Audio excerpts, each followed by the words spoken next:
Institution of policy making.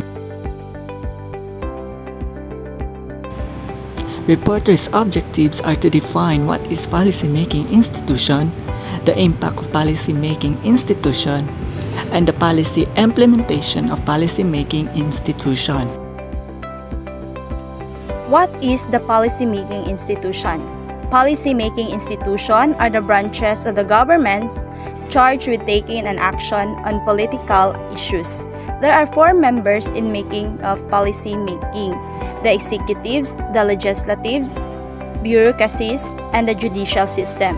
The executive branch carries out and enforces law. The members of executive branch are the president, who leads the country, vice president, executive department, independent agencies, commissions, and committees. The legislative branch is authorized to make laws, alter, and repeal them through the power vested in the Philippine Congress. This branch is divided into two, the Senate and the House of Representatives. Bureaucracies. This group is comprised of non-elected officials within the government that implement the rules, laws, ideas, and function. Lastly, the judicial system. The judicial system interprets the meaning of law, apply laws to individual cases, and decide if the law violated the Constitution. It composed of Supreme Courts and lower courts. The judicial power shall be vested in one Supreme Court, while the lower courts may establish law. What is the impact of policy-making institution? According to Buddy Evans 2020, political institutions and systems have a direct impact on the business environment and activities of a country. For example, a political system that is straightforward and involving when it comes to the political participation of the people and laser focus on the well-being of its citizens contributes to positive economic growth in its region. Every society must have a type of political system so that it may allocate resources and ongoing procedures appropriately. A political institution sets the rules in which an orderly society obeys and ultimately decides and administers the laws for those that do not obey. Policy implementation of policy-making institution. Policy implementation is when action is taken to address a public problem. At this stage, the design of a policy proposal is put into effect and the policy is implemented by the respective government departments and agencies in conjunction with other organizations as required. How well policy is implemented is affected by the following: public and stakeholder engagement. Policies are implemented to address recognized problems. To ensure that policies are effectively and adequately addressing the problem, it is important to engage the people and organizations affected by the issue. A specific attention is required to those individuals or groups, including all genders and underrepresented groups, whose input is most relevant and/or who are most likely to be impacted by a policy.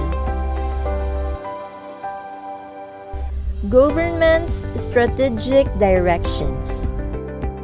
Strategic directions outline government's current priorities and provide a clear direction to government departments and agencies. These priorities change over time.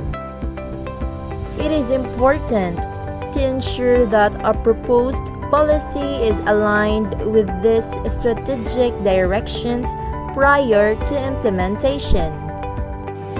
Third is the impact on targeted populations. How does the proposed policy impact targeted populations? For example, does the policy affect a program or service in a rural or remote area of the province? Will implementation in a rural or remote area have to differ from implementation in an urban area? Does the policy impact an online program or service? If so, can the service be assessed in other formats for residents who may not use or have access to a computer? Fourth is the optimal utilization of resources. Government is the steward of public resources and is accountable to residents and taxpayers. It is important to ensure that optimal utilization of resources is top of mind when implementing policies. This means conducting a value for money assessment to ensure that every resource used to improve the lives of our citizens is maximized.